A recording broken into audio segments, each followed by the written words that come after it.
Now we've got to keep attention on that. That's always the problem with a little violence. You know what happened the other day, and the press dealt only with the window breaking. I read the articles. They very seldom got around to mentioning the fact that 1,300 sanitation workers are on strike, and that Memphis is not being fair to them, and that Mayor Loeb is in dire need of a doctor. They didn't get around to that.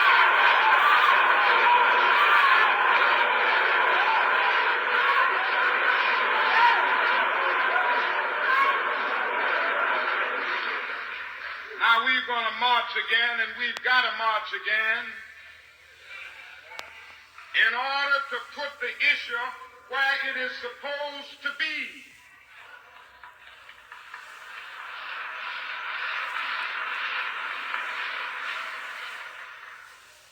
And force everybody to see that there are 1,300 of God's children here suffering.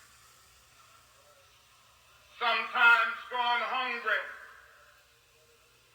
going through dark and dreary nights, wondering how this thing is going to come out.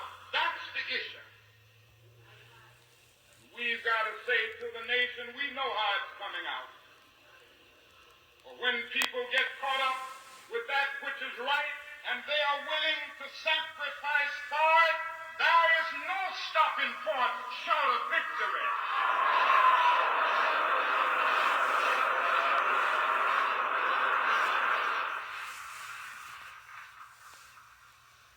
We aren't going to let any may stop us. We are masters in our nonviolent movement in disarming police forces. They don't know what to do. I've seen them so often. I remember in Birmingham, Alabama, we were in that majestic struggle there. We would move out of the 16th Street Baptist Church day after day. By the hundreds we would move out, and Bull Connor would tell them to send the dogs forth. And they did come. But we just went before the dogs singing, ain't gonna let nobody turn me around.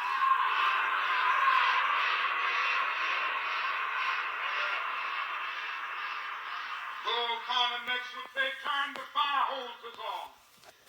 As I said to you the other night, Bull Connor didn't know history. He knew a kind of physics that somehow didn't relate to the trans-physics that we knew about. And that was the fact that there was a certain kind of fire that no water could put out.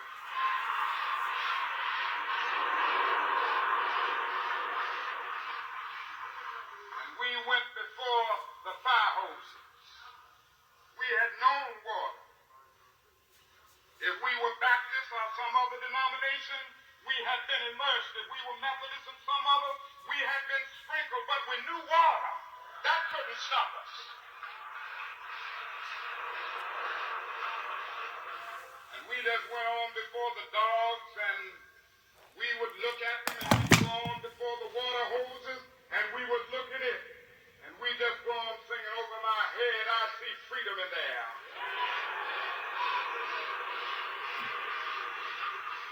Then we would be thrown into paddy wagons, and sometimes we were stacked in there like sardines in a can. They would throw us in, and old Bull would say, take them off. They did, and we would just go on in the paddy wagon singing, we shall overcome. And every now and then we'd get in jail, and we'd see the jailers looking through the windows, being moved by our prayer. Being moved by our words and our song.